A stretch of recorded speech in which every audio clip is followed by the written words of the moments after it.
Hey guys, Bobber18 here, and welcome back to more Paper Mario: The Thousand-Year Door. In the last part, we reached the X-Naut Fortress here, and in this part, we're going to be continuing on with the X-Naut Fortress. Not that we did all that much of it in the last part, but nevertheless, we will continue on. So as you see, this elevator is like locked here, and we need the elevator key, but obviously we don't have it, so we'll fight another X-Naut. Or I think it's an elite X-Naut. I never actually mentioned their names in the last part, although you probably saw it when we fought the two ones that attacked us when we came in the door. And this one has a Bushi. They have one defense, I'm pretty sure. Yeah, I found that off screen. They have one defense. And they have a bit higher attack than regular X-Nauts, but besides that, I think they have the exact same attacks as the regular X-Nauts that we fought in the Great Boggly Tree. So yeah, they're not really that much different. And I don't think the B-dodge, like, even works on these guys, because no matter how hard I try, and I know I'm getting it at least at some points, but I don't think the B-dodge works, like, at all on those guys. Which is kind of a shame, because it can be kind of tough, because even a regular spin jump won't take them out. They'll still have 1 HP left. Well, for me, I guess if I leveled up again, well, actually, no, leveling up doesn't increase your power in this game. What am I talking about? Okay, and here we have this sort of electronic field of things. If you go off the path, which is showed at the beginning, you'll get electrocuted, so I'll just demonstrate it there. But I don't know, maybe it's just me, but I can, like, see the path on here. I don't know, maybe the tiles look, like, a little different to me or something. Although I say that and then I kind of forget. Okay, no. Okay, yeah, I say that, then I kind of forget it. I'm actually going to redo it, because usually I can see where the path is, but I don't know. Maybe I don't know. Maybe it's just for me, because I can kind of see. Oh, I think it's different every time, actually. So I guess I was wrong the other time. Well, I was right, because I knew that was sort of the path, but yeah. When I see the path, I can, like, see it. Maybe it's just my mind, though, or maybe it's actually the tiles. Because, I don't know, it looks like the tiles turn, like, a slightly different color once you actually see the path. Maybe that's just me or my eyes or something, or maybe that's how my brain works or something to try and memorize it, but. And then once you get the elevator key, the whole thing turns off so you can safely get whatever's in this box. It's just a super shroom, so I'll throw out the dizzy dial, because in my experience, the dizzy dial never actually works for me. No matter how many times I try it, it just never even works, no matter what enemy it is, boss or not. So once we get the elevator key, we can go in the elevator, obviously. And we have two choices here. We have sub-level 1 and 2. There's only, like, 1 or 2 things we can do on sub-level 1. But I'll still go there first just to do it in order, I guess. But we will have to come back to sub-level 1 once we get some things on sub-level 2. And here there's more elite X-Nauts. I'll fight him and I'll be right back. Alright, a good tip that I actually got from that battle is that if you have Koops out and there's the regular X-Nauts, because yeah, you will be fighting some regular X-Nauts that you fought in the Boggly Tree and this one, the ones with 4 HP. Koops can do 5, or at least if with my power level. Actually, that's with the power plus. So if you have them all the way powered up and you don't have a power plus at all, you'll still be able to take them out in one try or in one shot. So if you use Power Shell, you can take them all out in one turn, and then it got some damage down in the Elite X-Naut, so I was able to take him out with Mario on the next turn. Well, it was the same turn, but just with Mario's turn. Right here we have a access code thing, and the access codes is all numbers, so I'm not really sure why they give you letters or symbols or anything, I don't know. But we don't know the code yet, so I guess I could just put in weird symbols, I don't know. A, E, E, E, E, or it's probably pronounced like something phonetically, but I don't know. And then over here, see, there's more regular X-Nauts. I'll fight him. I'll be right back. Alright, so in this room, this is actually the room that I was talking about that we'll need to come back for later. This is sort of like a crane game of sorts, but for right now, we don't have the necessary things. Gear's under repair, so we don't have the necessary items to complete this puzzle, or to complete the gear setting thing yet. So we need to go down to sub-level 2, because we can't really do anything else on this level right now, since we don't know the code, and there's no other doors, and we don't have the gear to go in there. But on sub-level 2, before I do anything else, I want to go over to the room and see where the code is. Oh, these are new X-Nauts also. This is an X-Naut PhD, I think. I doubt they actually have a PhD, but, you know, maybe it's like an X-Naut doctorate or something. I don't know. Their specialty attacks, they won't attack you directly, or so I've seen. I'm almost pretty sure. They'll mostly just, like, use potions. Like, they'll either throw potions at you to have different effects, or they'll use potions on themselves to make them have different effects, or restore their HP, or stuff like that. So yeah, you want to take them out first because they can also alter their partners or whoever they have in a battle. Like in this case, it's the Z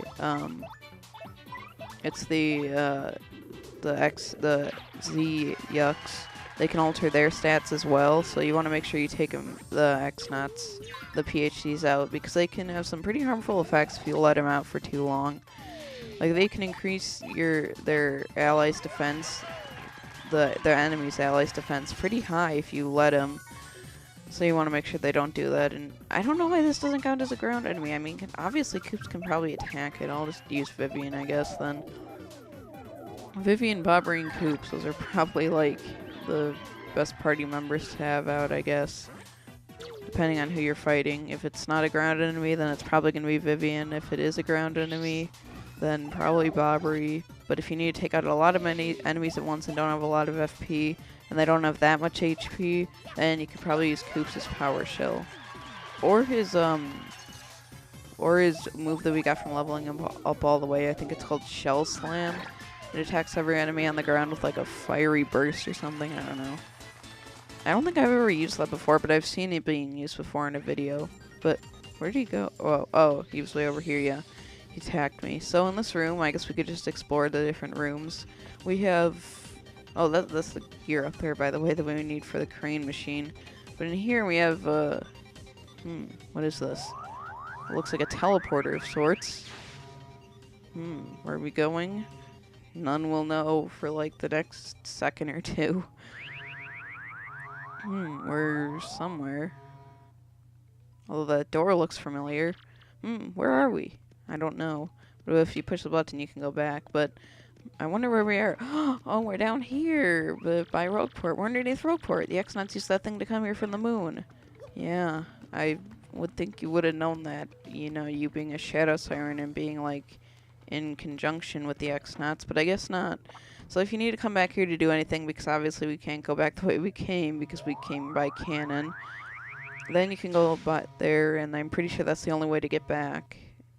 If I'm missing something really big like that, like another cannon down to the earth, I doubt I am, because I've been through this game a lot of times, and I've seen pretty much everything in this game.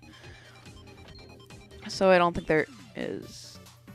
Of course the enemies respawn. Wow, that X-Naut PhD made himself dodgy, so it made him hard to attack, and I didn't get to attack him at all. Then he decreased Marius and Vivian's attack by 2, which made him even more annoying. So see how these guys can get really annoying sometimes? Yeah, that's just their nature, I guess. I don't know. They're good at potions. And hey, we have a regular Yucks here that we fought in, yeah, just the Yucks that we fought in the Boggly Tree. So instead of fighting these normally, I think I'll just use Fiery Jinx just to take out the regular Yucks. And wow, I screwed that up. This took out the regular Yucks, and 2, so I can make them fiery, or that's a bad thing for them, I guess. And I found that if you have a choice of a Yucks and an X-Naut to take out, you want to take out the Yucks first, just because they can make the mini Yuckses appear, and then you have to take one turn out of your battle to fight them, and it's just really annoying. So you want to take out the mini Yuckses first, or the regular Yuckses first, whatever they happen to be. And see, they can also burn you, although I think throwing a potion like that would burn somebody anyway, maybe, I don't know. If it's like red and it could cause fire, I don't know. I guess that's the effect of the potion, so what am I saying? But this room's kind of special because, for one, there's like harvesting Yuckses in the background. That's kind of creepy. Like, look at these ones. They're just like spinning in the water there. These ones are like red and they're floating up and down. And these ones are like, I guess, the first ones they developed because they're the first ones we've seen. And if you go up here, I think you can actually climb on the ladder. Or maybe no, you can't. Okay. Well, there's kind of like potions and books in the background. I don't know. I guess it is like a scientific laboratory or something. This room is also special. It can allow you to, there's other grates you can drop down, but if you come all the way over to the corner over here, we have the second to last star piece of the entire game. I know, it's so heartbreaking. I guess I'll just go by order here. So if you come over here, there's this room that we explored as Peach. Remember when we had to make ourselves invisible? There's not actually anything you can do in this room except for fight that X-Naut. But since we're so close to a level, I think I will. And we get a level up from that, but just barely. We got 6 star points and we had 95. So I think for this time, I will do FP, I think, because we're kind of running low on FP. I mean, I've noticed that because I've had to refill it a bunch when I was like practicing this, and I don't want that to happen in the Let's Play. Even though I don't use that much FP, or I try to refrain from using it that much when I'm on screen, I don't know. Maybe it's just a habit of mine or something. But I still want to just make sure. And on the path in the background, I think this is the one that I was talking about where I can see the path. If you want to see the path, it's on the picture there. But I don't even need to look at the picture because I don't know. It's maybe because I can see the path. I don't know. Maybe it's my eyes or something, but I don't know. That Sleepy Sheep is not worth it because, as I said, Sleepy Sheep aren't really worth it. And wow, I'm pretty stupid for not even going the right way. Wow, now I have to pick it up. Great. Or, no, I don't. Okay. So yeah, I can kind of see the path here, even though I failed that once. I knew it was there, I just sort of was distracted by the Sleepy Sheep, I guess. But if you want to, it's on the background here. It's in 2 places, so if you get too far off, then you can see where the other place begins or ends or something. So yeah, we got another card key there, and there's, I want to explore the other parts of the sub-level 2. Wait, was this the room? No, this is the teleporter room with the cog in it. This is the place where we go up. So I think I'll go get the cog from dropping down from the beginning. But before we go back up to sub-level 1, I want to explore the rest of sub-level 2. Just get it all out of the way and be organized like that. I don't know. I'm kind of an organized person, I guess. And for the longest time, I thought you had to use Yoshi to get across there. But then I realized, like, when I was practicing this, and it was just when I was practicing this, like, all of the times I played this, I've used Yoshi to get across there. You can just use Koops. I don't know why. I guess I thought the Koops could only be used for, like badges and items to get across some gaps. And I guess that is an item, but I meant, like items that you can use in battle or to restore your health or stuff like that. But I don't know, maybe I'm just stupid like that or something. And then there's one more room on the sub-level 2, well, 2 more rooms, but there's one more that I want to drop down on. And I think that's the last one that you can drop down on. It's over here, and there's a pretty cool thing that'll happen when you do drop down here. If you come out of here, you turn all 8-bit, and no matter, or what, depending on what clothes you have on, it'll depend on what color you turn. Like, if you're Wario, you'd be yellow. If you're Waluigi, you'd be purple, obviously. And since I'm Luigi, I'm green. And all your partners are 8-bit, too, so look at it. There's Bobbery, Flurry, Koops, Goombella, Miss Mouse, Bobbery, Vivian. Yeah, I don't know. I kind of like probably either Bobbery or Vivian's design the best. Or maybe Flurry, just because she still has her... Yeah, even in 8-bit, they're still there. So yeah, but once you leave the room, the effect will go away, so kind of disappointing, but I guess it's better than nothing. Well, that was pretty annoying. There were like 4 X-Naut elites, or Elite X-Naut, jeez, I keep calling by the wrong thing. And actually, there's one other thing I wanted to do in here, because this is Grotus's room, as you remember. And this is an X-Naut Cross, I think they're called. I always called them X-Naut X's, because that's what their name says. But apparently they're called X-Naut Crosses. But they're the most powerful, or not X-Naut Crosses, Yux Cross, or whatever you want to call it. They're the most powerful Yuxes, and I don't really think they're worth getting into battle to. Although, when I was practicing this, these Yuxes, they didn't cause me that much trouble as long as you take them out on the first turn. See, I guess I can show you. If you don't take them out on the first turn, they will get really annoying because they'll always make 2 mini Yuxes come out at once. So as long as you take them out on the first turn by just doing like a power jump or something, and then using Vivian, they're not that bad because they won't even get to attack or have many Yuxes come out. But if you don't, then they can be really annoying to take out all the mini yuxes. If you've seen Lucajin deal with this, she had like a whole episode where she had to deal with one of these. So yeah, it was pretty annoying. I've never actually personally have trouble with them because I usually just avoid them, but I guess you kind of do want to avoid them. And oh, also in this room, I forgot to read the notes over here. So if we read this one, it says, nope, don't jump across the table, Mario. Today's code is 014029, and I think it's the same every time, so you can just use that if you don't know what the code is. Do not forget it. So that's the code for that key code thing. Now to activate the switch, left, right, middle. Do not forget it. Well, I guess that'll be used for something later too, so keep that in the back of your mind too. Left, right, middle. We also don't have access to this elevator here yet, but hopefully we will soon. So now all we can do is go back up to sub-level 1 and try to activate that code. That's not the elevator. What am I thinking? And we can also do the crane game now, which will actually grant us our last star piece in the entire game. So yeah, kind of exciting. And the things that you actually do for your star pieces aren't that great. The only thing you can do with them is trade them to Dazzle for badges. That's the only other thing you can do with them. So yeah, it's not that exciting, but I guess it's better than nothing. And as you see, I already traded some of them for badges, obviously, since I only have 82, but we have 99 star pieces right now. But if we put the cog in here, and we see that there's buttons here, so remember the code, it was left, right, middle. And that activates this thing, which you also have to push, and it activates a big alarm too. And speaking of sound and sound effects, I love the music in the X-Naut Fortress. It's just so like exciting, I guess. I don't know. So if you press A, it'll move the crane left, and then if you hold B, it'll move it back. And as long as the thing you want is under the spotlight, it'll get it.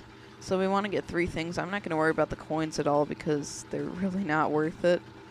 And we're already really full on coins, and I don't think I need that many more coins for the end of the game. So we want to get our last star piece of the entire game. Yeah. And we also want to get the Feeling Fine badge and the Feeling Fine badge P, which are the 2 badges there, obviously. They prevent you from getting burned or have any status effects on you, like poison and that kind of stuff. And I think the only place that these are actually useful are in the final boss, for reasons that I won't spoil. But yeah, they're not really useful for anything else except that. And I don't think that was much of a spoiler by me saying that. It's not that useful, especially this late in the game.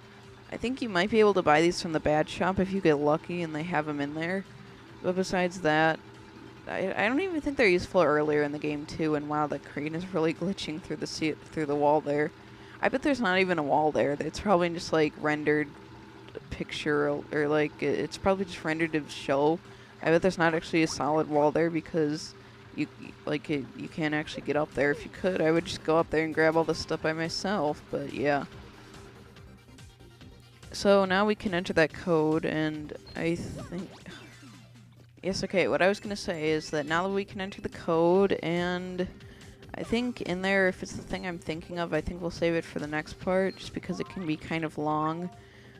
And it's also kind of a throwback to something else that we've seen. So it's 014029. Yeah, I'll just be lazy, even though that's probably the longer way to go all the way around.